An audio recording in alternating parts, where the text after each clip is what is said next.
E aí pessoal, tudo bem com vocês? Essa daqui é a nossa primeira videoaula e nós vamos estar conversando um pouquinho sobre o realismo, beleza? Então, antes de falar dessa escola literária, é necessário a gente relembrar o que foi o romantismo, pelo menos quanto às suas bases. Lembrem que o romantismo ele foi um movimento literário, um movimento artístico, feito com base nos ideais burgueses que foram muito influenciados pelos valores iluministas, pelos valores da grande Revolução Francesa, ok? Os valores burgueses, eles tinham três pilares básicos, que eram justamente os ideais de fé, do casamento e da nação, ok? Só que o que acontece? Em finais do século XIX, se começa um tempo de grande revolução intelectual. E aí começa-se a observar que quando revoluções como a Revolução Francesa derruba ali a monarquia, quem é que se coloca no poder? Justamente a burguesia, ok? E essa burguesia, ao subir ao poder, ela acaba sendo tão opressora quanto os monarcas. E os seus três princípios, os seus três valores, eles não eram tão defendidos assim. Então, o ideal de casamento ele caía por terra quando aquelas famílias burguesas cometiam adultério, por exemplo. Os ideais quanto à fé, quanto à igreja, caíam por terra quando se descobria escândalos por parte do clero e por parte também dos fiéis. E ainda os ideais quanto à nação caíam por terra quando se observava a sociedade e se via que essa nação, na verdade, ela não era tão linda assim quanto se cantava os poemas.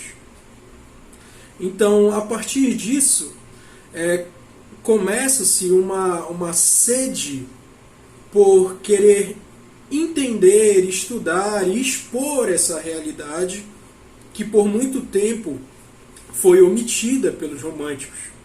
E é então que a gente começa a falar sobre um pensamento mais realista e uma expressão de arte realista. Em finais do século XIX, a gente está vivendo aí uma transformação de ordem política, econômica, social, filosófica e principalmente científica. Okay? A gente também tem aí o apogeu do capitalismo industrial, dando uma reformulação na burguesia, dando uma nova cara à burguesia. Nesse período aí você tem algumas filosofias surgindo, como no caso aí do positivismo, de Augusto Comte, em que se admitia somente aquilo que poderia ser comprovado, que poderia ser testado pela ciência, certo? Se admitia somente aquilo somente os fatos positivos, ok? Somente os fatos positivos. Mesmo as ideias, elas deveriam ser comprovadas, deveriam ser testadas, devidamente observáveis, ok? O positivismo ele influencia várias nações, influencia várias sociedades, inclusive a gente tem o nosso tema aí, Ordem e Progresso, que é fruto também de influências positivistas.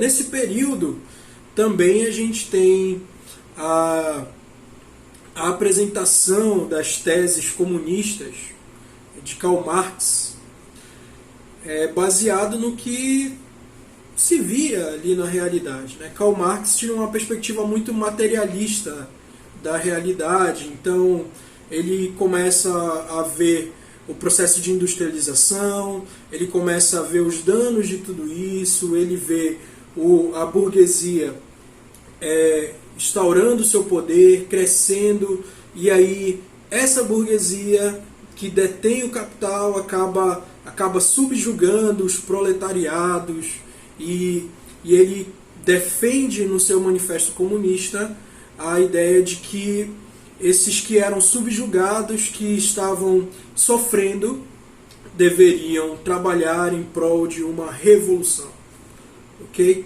E assim ascender ao poder e instaurar um mundo ou uma sociedade de igualdade. Muito bem.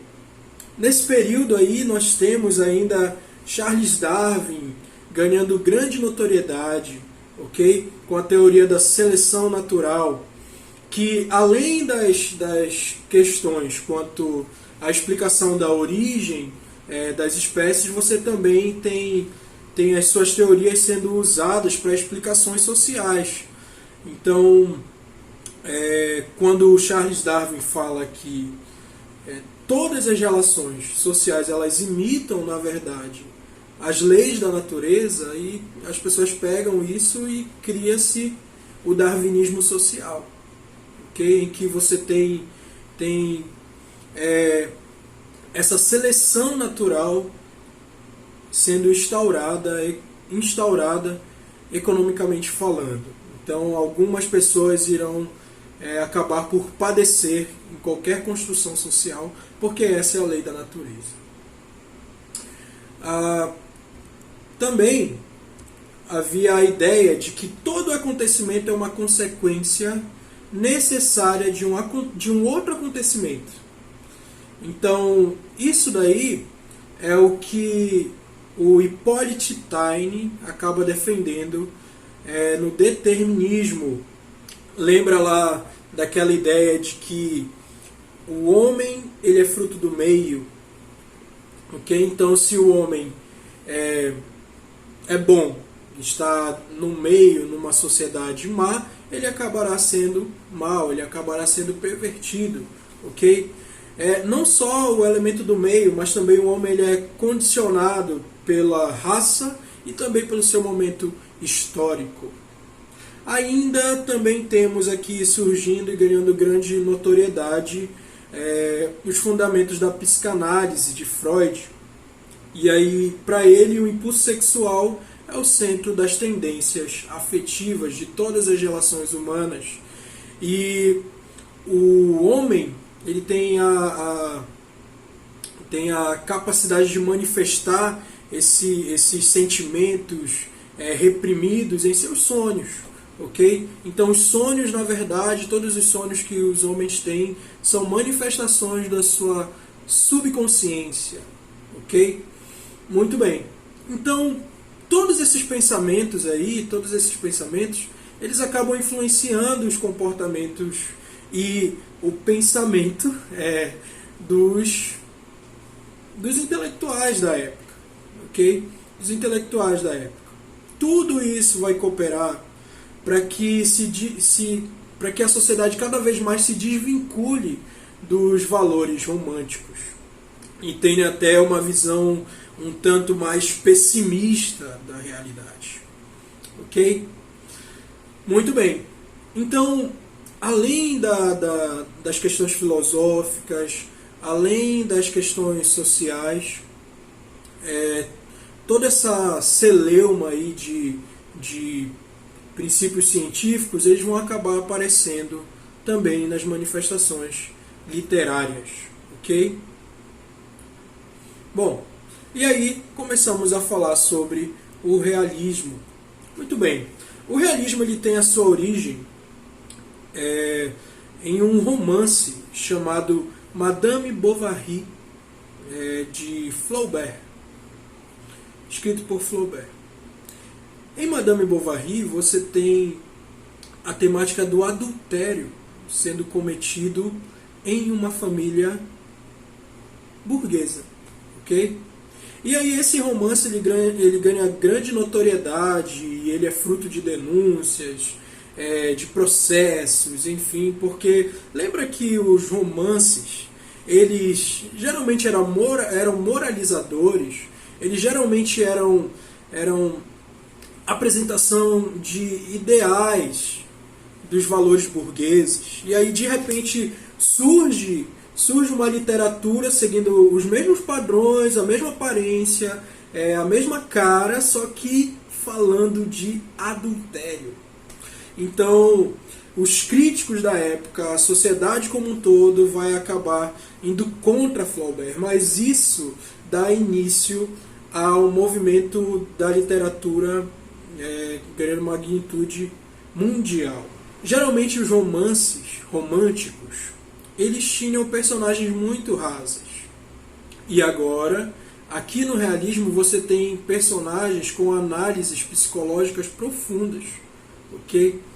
O pensamento materialista vai aparecer muito aqui, vinculado principalmente à crítica às instituições burguesas, à monarquia, à religiosidade, às crenças populares, enfim. Colocando-se lado a lado o romantismo e o realismo, a gente vai ver grandes diferenças e a gente vai ver que, de fato, o realismo surge como uma completa oposição a esse romantismo. O romantismo defendia o casamento, a fé e a nação. Já o realismo, ele vai falar sobre o adultério, ele vai ter um pensamento anticlerical e também vai fomentar a crítica social, ok? Outras características que a gente pode observar entre o romantismo e o realismo. O romantismo é subjetivista, já o realismo é objetivista. O romantismo dá vazão à imaginação, o realismo à realidade contemporânea. O romantismo é excesso de sentimento, já o realismo excesso de racionalidade. O romantismo partia de uma verdade individual, enquanto o realismo de uma verdade universal, o pensamento do coletivo. O romantismo tinha a mulher idealizada, a mulher pura, virginal. Entretanto, o realismo já vê essa mulher com todos os seus defeitos e capaz, inclusive, de cometer adultério. Ok? No romantismo você tem uma linguagem mais culta, uma linguagem muito culta, mas também muito metafórica, muito cheia de poesia, de beleza. No realismo também você tem uma linguagem culta, entretanto eles tentam ser mais diretos naquilo que se quer falar. Eles tentam expor as suas ideias com objetividade, certo? Bom, aqui a gente tem uma diferença mesmo de proposta, porque o romantismo ele trabalhava com idealização, então era tudo contemplativo. Entretanto, o realismo trabalha com denúncia, e as coisas têm que ser concretas e bem compreendidas. No romantismo você tem uma narrativa mais lenta, acompanhado muitas vezes de um tempo psicológico, e já no realismo você tem uma narrativa de ação, ok? Com uma progressão um tanto mais rápida. Se começa a falar sobre realismo na língua portuguesa por meio da questão Coimbra, em 1965, onde Teófilo Braga e Antero de Quental irão sair em defesa dessa nova literatura que tem mais a ver com a realidade. Okay? E aí, os principais autores portugueses, Antero de Quental na poesia e Eça de Queiroz na prosa. As manifestações do realismo, quanto a outras manifestações de arte, a gente vai também verificar algumas diferenças. Na pintura, por exemplo, você vai ter muitas pinturas voltadas à representação dos trabalhos diversos, ok? Das diversas atividades que principalmente o proletariado acabava por executar nas casas dos burgueses, certo? Na arquitetura você já tem uma obra, você já tem construções que se voltam mais para a metrópole, para a cidade. É nesse momento aí que surge, por exemplo, a Torre Eiffel, ok? Então todo o pensamento sobre arquitetura se volta para essa sociedade industrializada, enfim, ok? E na escultura a gente já vai ter a fixação de gestos humanos. Lembra lá, por exemplo, do pensador, ok? Então, esse olhar se volta para o homem, certo? Dentro aí da escultura. Muito bem. E aí, no Brasil? No Brasil a gente está vivendo aí o processo de instauração da República, a gente não está aí num grande processo de industrialização e tudo mais, bem diferente do que acontecia no resto do mundo, ok?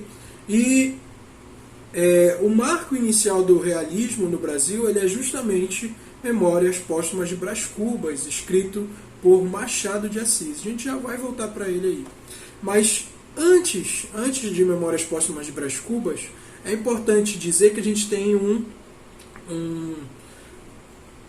uma obra que precede todo esse movimento realista aqui, que é justamente Memórias de um Sargento de Milícias, de Manuel Antônio de Almeida, onde você tem relatado o primeiro malandro, chamado Leonardinho. E esse herói romântico, ele destoa dos demais heróis românticos, porque ele não é retratado com idealizações, ele não é retratado como alguém dotado de virtude, enfim. Então é por isso que se fala que ele é pré-realista, ok? Por isso que se fala que ele é pré-realista. Entretanto, ele se encaixa no romantismo porque ainda tem a temática do amor, ao final ele se casa e tudo mais, certo? Mas, oficialmente falando, Memórias Póstumas de Brás Cubas, de Machado de Assis, é o primeiro romance realista do Brasil, certo? Bom, vocês com certeza lembram que essas memórias elas foram escritas por Brás Cubas depois que ele veio a falecer. E aí ele conta um pouco da sua história, conta sobre a sua família, conta dos seus negócios que acabaram por não dar certo, inclusive a ideia do emplastro, ainda quando ele tenta entrar na política e também não dá certo. Enfim. Lembrem também da dedicatória, né, ao verme que primeiro roeu as minhas carnes, eu dedico essas memórias e tudo mais. Okay? Também foi um romance que apareceu ainda numa pegada dos folhetins, então ele é altamente ramificado, e a ramificação não vem só daí dessas publicações, mas também da forma da abordagem. Dentro desse romance, o narrador, no caso Brás Cubas, ele conversa constantemente com o leitor, falando, olha, pula essa parte, avança um pouquinho, isso daqui pode não interessar muito, mas eu vou falar mesmo assim. Enfim, então todo esse trabalho revolucionário que Machado de Assis acabou por fazer em Memórias Póstumas de Brás Cubas, acabou influenciando todo esse movimento aqui no Brasil. Também a gente pode falar aqui sobre Raul Pompeia, que é um dos precursores do realismo no Brasil, com a sua obra O Ateneu, e ainda Oliveira Paiva, com Dona Guidinha. Esses são os princípios básicos do realismo que acabam sendo radicalizados por um outro movimento, que é na verdade uma ramificação do realismo, que se chama naturalismo. O naturalismo ele vai ter algumas características próximas ao realismo, ok? Entretanto, o pensamento cientificista e materialista vai estar muito mais aflorado dentro do naturalismo. Tanto que os romances naturalistas eles são chamados aqui como romances de tese, ou seja, o autor ele tem uma tese científica, ele vai tentar comprovar essa tese por meio do seu romance, ok? Ele tem uma tese científica e comprova essa tese por meio da sua obra ficcional. Esses romances eles vão ser altamente deterministas, eles vão ter uma perspectiva influenciada fortemente pelo darwinismo social, ok? E eles vão observar o homem como um animal. Então eu posso dizer que o naturalismo ele foca na zoomorfização do homem. Então esse homem que é influenciado pelo seu meio, pela sua condição social, pela sua raça, ele vai agir com selvageria muitas vezes porque o meio lhe condiciona a agir assim, certo? Isso vai estar muito claro em obras como O Curtiço, de Adolfo Caminha, em que se denuncia a vida dos pobres nos cortiços do Rio de Janeiro. Ou ainda em obras como O Mulato, em que você observa a perversão sexual ali apresentada inclusive por um padre cometendo o adultério, né? Você tem assassinato, você tem o racismo manifestado em obras assim, e o homem sendo subjugado a agir como um animal, ok?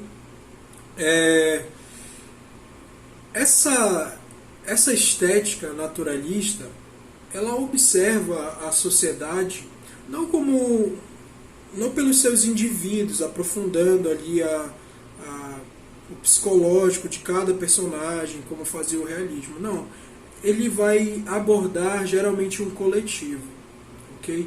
Geralmente vai se fazer um estudo de um coletivo, certo? E a perspectiva de vida é muito mais pessimista. A temática é muito mais pesada. Inclusive, os naturalistas, os romances naturalistas, eles focam nessas questões aí da perversão sexual.